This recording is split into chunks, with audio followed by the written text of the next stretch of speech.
here for the vid. Today we're here on the farm and we wanted to talk to you about different crops that you might want to add with, in tandem with your agave on your agave farm, right? And two types of plants we'll be talking about heavily today are different types of trees and cacti.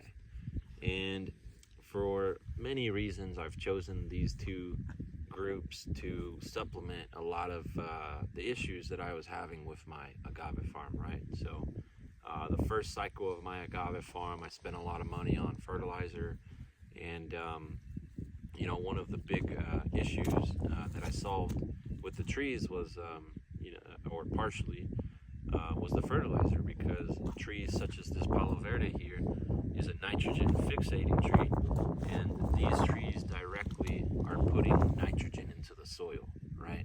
So instead of me coming every season or every growth cycle of the agave and applying nitrogen, these trees actually apply it into the soil as well, right? And then the tree serves the purpose of also in the summer when it gets extremely hot here, it can even get to 120 Fahrenheit. It'll shade out a lot of the agaves or cacti that might be nearby.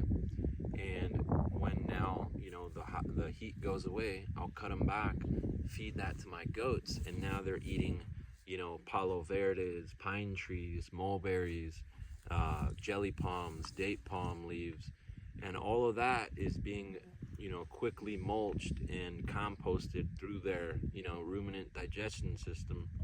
And that, is turned into a lot of the stuff we have here. And it's just goat poop mixed with the stuff they eat, some alfalfa hay sometimes. And we make what I call a composty mulch, which is just mulch and compost and all of that put together. And it goes right back into the agave and the trees, right? Re-fertilizing everything. So my two forms of fertilizer are just they're nitrogen fixating trees, and then all of the animal manures such as, chicken, duck, emu.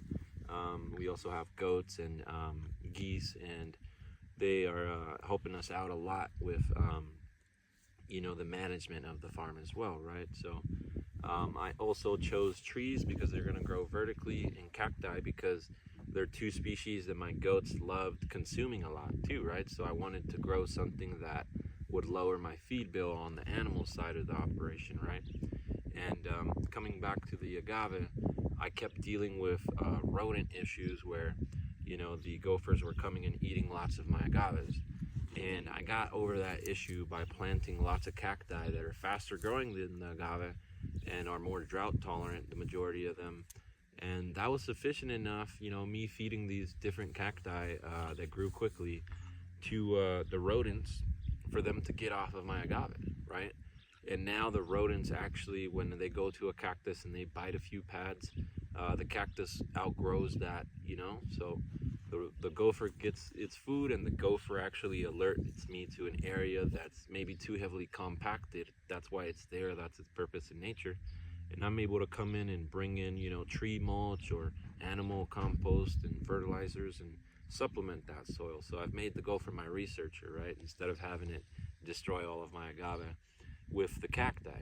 And the cacti also, because agave is such a long lasting crop, it can take anywhere sometimes from 5 to 30 years, depending on the species, for it to be mature, to be able to make it into energy or fiber or construction products or spirits or biofuels.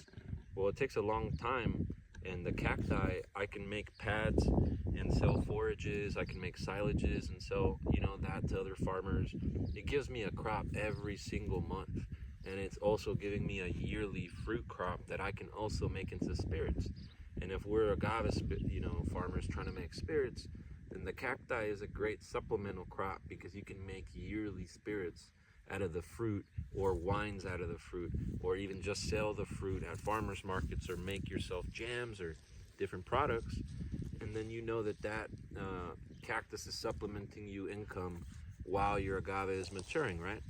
So these are two different types of plants that have helped out the farm really succeed out in the Mojave Desert, and it's able to sustain a dry farming system.